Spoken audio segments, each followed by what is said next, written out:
ډیرو درنو قدرمنو اوریدونکو پام وکړئ د نن ورځې څو تازه مهمو او وروستیو خبرونو ته. لومړی خبر: د ولسمشر غني لومړي مرستیال په مشرۍ په 45مه ناسته کې ویل شوي دي چې ډاکټران او د روغتونونو خاوندان نشي کولی چې پر خپلو لوحو د انسان د بدن د غړو انځورونه رسم کړي. دا د طب له اخلاقو لري او انساني کرامت ته سپکاوی دی. د ولسمشر غني لومړي مرستیال امرالله صالح خبرداری ورکړی دی چې ډاکټران له دې وروسته باید یوازې د اړوند ناروغیو د تخصص نوم ولیکي، نه د انسان د وجود انځورونه باید رسم نه کړي. دوهم خبر: منظور پښتون وایي په قبایلو او کرښو مه ویشل کیږي، دا مو د تباهۍ او په قوم کې د نفرت خپرولو لار ده. د پښتون ژغورنې غورځنګ منظور پښتون ویلي دي چې موږ د رنګ او نسل نه بلکې د ظلم خلاف یو، هغه که هر ځای او په هر شکل کې وي.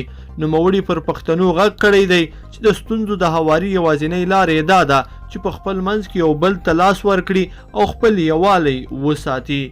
دریم خبر: کورنیو چارو وزارت وایي د کندهار ولایت د دامان ولسوالۍ په نننۍ چاودنه کې 11 پولیس سرتیري ټپیان شوي دي. کورنیو چارو وزارت همداراز وایي چې په پیښه کې د دامان ولسوالۍ د امنیې قمندانۍ ودانۍ هم زیانمنه شوې ده. څلورم خبر: کابل ښار کې د داعش ډلې 5 غړي نیول شوي دي. د کابل ملي امنیت مسؤلینو لوري خپره شوي خبرپاڼه کې ویل شوي چې د ملي امنیت ځانګړو ځواکونو د کابل ښار په مختلفو سیمو کې د داعش ترهګري ډلې د افرادو د نیولو په موخه بېلابېل عملیات ترسره کړي چې په پایله کې د یادې ډلې 5 مهم غړي چې په کابل ښار کې په ګڼو ترهګریزو بریدونو کې لاس درلودو د یو شمېر وسلو او مهماتو سره یو ځای نیولي دي.